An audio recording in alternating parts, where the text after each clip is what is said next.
እንግዲህ እኔ እናትና ልጁ ናቸው ከኔ ጋር ያሉት እኔም ከነሱ ጋር ነው ያለሁት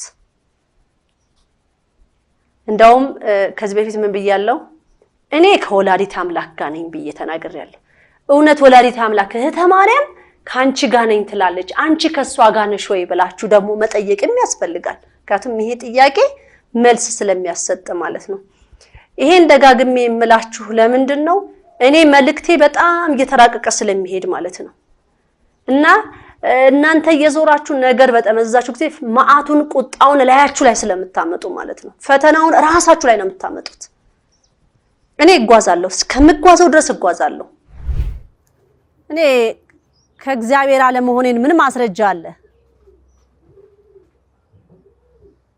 እናንተ ግን ከእግዚአብሔር እንዳልሆናችሁ ማስረጃ መስጠት ይችላል መንፈስ ቅዱስ ይመሰክራል ይሄ ወረቀት ማስረጃ አይደለም ማወራክ ይሄ ቀበሌ ካርታ ማስረጃ አይደለም ማወራክ ይሄ በጉቦ የሚወጣው የልደር ሰርተፊኬት ማስረጃ አይደለም ማወራ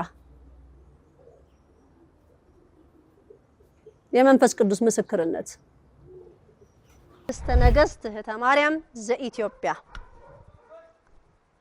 ነኝ ወደድክም ጠላህ ትእዛዝ ነው የሾመኝ መድኃኔ ዓለም የሚሽረኝ መድኃኔ ዓለም ይሄን ቪዲዮ ስታዩ ሰማዩን ተመልከቱ የሰማይ አምላክ መልእክት ይሰጣችኋል ኢትዮጵያ የሰላም ሀገር እንድትሆን ነው የተላኩት አንደኛው የኔ ትልቁ አርስ ቤተክርስቲያን ናት መከበር አለባት ዛሬ ካቴድራል የሚለውን ስም አሰርዛለሁ እኔ የተሰጠኝ ትእዛዝ ነው ካቴድራል የሚባል ነገር አይቻልም ገና የጳጳሳትን አለባበስ ሁሉ ታስተካክያለሽ ተብያለሁ አስተካክላለሁ አሁንም ህዝቤ ወደድክም ጠላህ ሰማህም አልሰማህም አመንክም አላመንክም አኔ የንግስት ነገስት እህተ ማርያም ዘኢትዮጵያ ስልጣኑ ተሰጥቶኛል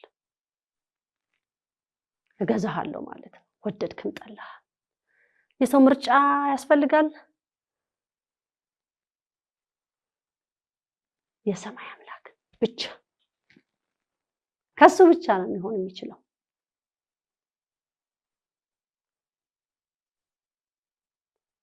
እሱ የሸመውን ማንንም መሻር አይችልም እሱ ስልጣን የሰጠውን ማንንም ወሰድ አይችልም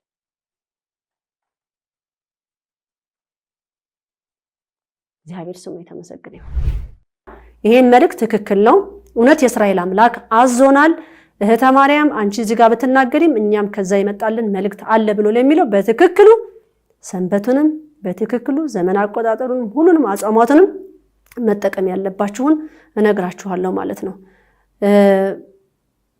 ትክክለኛ አጽዋም ይሄ ነው ሌላ ከዚህ ሌላ የሚጾም ጾሙ ተቀባይነት የለንም ማለት ነው ከዚህ በፊትም እንደተናገርኩት የፋሲካ ጾም ታላቅ ጾም ነው የሚባለው ከሰባቱ አጽዋማት ጋር አይደመርም ምክንያቱም ራሱ ጌታችን የጾመበት ጾም ነው ራሱ ፈጣሪያችን የጾመው ጾም ነውና ከሰባቱ አጽዋማት ጋር አይደመርም ስለዚህ የጽጌ ጾም ከሰባቱ አጽዋማት ጋር ይደመራል የፋሲካ ጾም ግን ከሰባቱ አጽዋማት ጋር አይደመርም ታላቁ ጾም ተብላ በርትዕት ተዋሕዶ እምነት ተከታይ ያለን ትልቅ ጾም ልንጾመው የሚገባ ነው ማለት ነው እንግዲህ አጽዋማቱን በሱባኤ ተለክቶ ሁሉም ተለቆ ታዩታላችሁ እኔ ስለ ጥንቲቷ ኢትዮጵያ ስለ አዲሲቷ ኢትዮጵያ ማወቅ አለብኝ አዲሲቷ ኢትዮጵያማ ግብረ ሰዶምን ይዛ መጣለች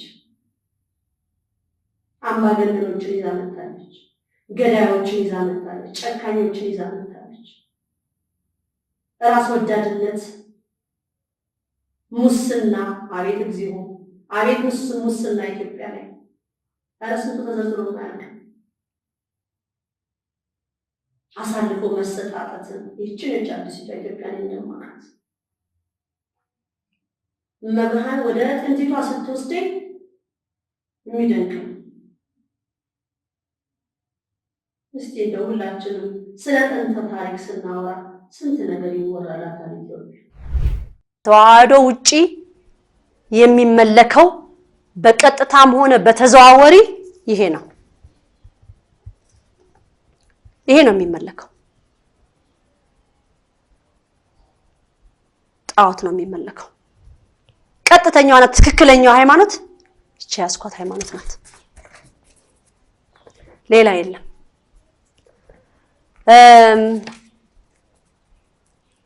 ዛሬ በሲኖዶሱ በሚታየው ነገር ስታዩ እንዴት ስላላችሁ የቆየ ነገር ነው።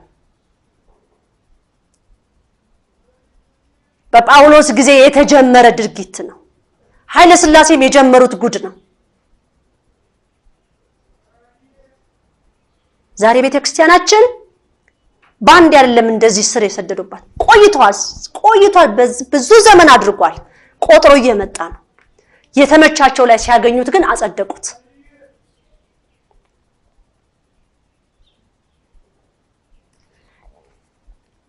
ይህ ጣዖት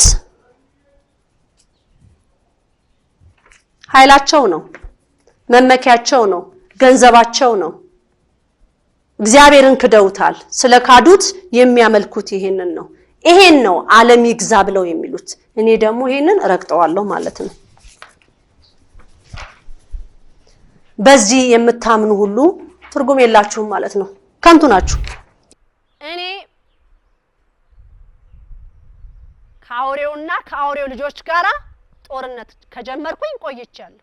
ያን ጦርነት ግን እህተ ማርያም ብቻዋን ልታደርገውም ልታስበውም ልታልመውም አትችልም። አልተዋጋሁም ብቻዬን። እኔ መላእክት ተሰልፎልኝ ነው። ህዝብ እንዲነቃ፣ ከተኛችሁበት እንድትባንኑ፣ ካንቀላፋችሁበት እንድትነቁ።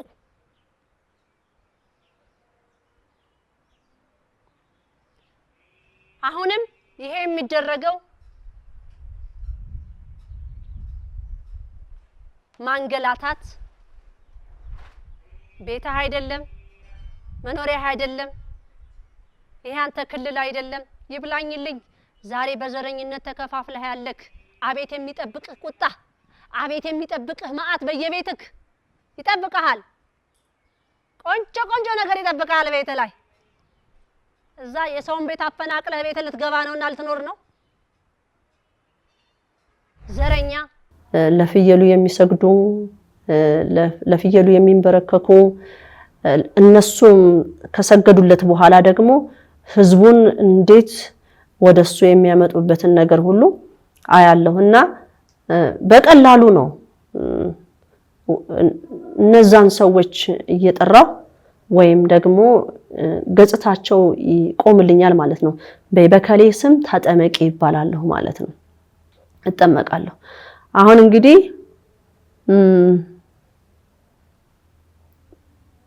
በውጭ ዓለም የሚያስቸግሩን ከዚህ ቀደም የእምነት መርጨትን ነገር ነው። ያ የጠፋውን ህዝብ መሰብሰቢያ ነው።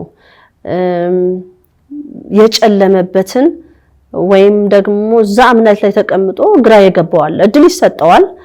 እግዚአብሔር እድል የከፈተለት ቦታ ነው። ያ እየሄደ ማህበሩ በተለያየ ቦታ ላይ ያን እምነት በትኗል ማለት ነው።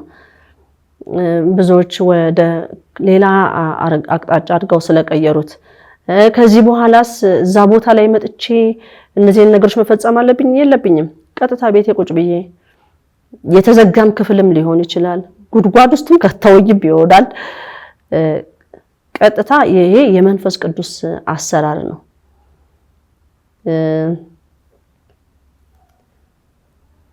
እንግዲህ ለተሰጠኝ ነገር የተሰጠኝ ነገር ጾም ከአእምሮና ጥልቅ የሆነ ነገር ስለሆነ እዚህ ጋር ሰው የሚናገረውን ነገር ልኩራር እንዴት እነዚህ ሰዎች ለምን ንግስተ ነገስት ብለው አይጠሩኝም? ለምን እንደዚህ ብለው ይጠሩኛል? ዴት ብዬ ልልበት አይገባም ማለት ነው። ምክንያቱም በጣም የተሰጠኝ ነገር እየፈጠነ ነው የሚሄደው። ያንን ነገር የምመለከትና ያንን ነገር የምፈልግ ከሆነ ልወድቅ ነው ማለት ነው። እወድቃለሁ። ስለ ክብሬ አይደለም መጨነቅ ያለብኝ ማለት ነው። ስለተሰጠኝ አገልግሎት ነው መጨነቅ ያለብኝ እኔ ማለት ነው።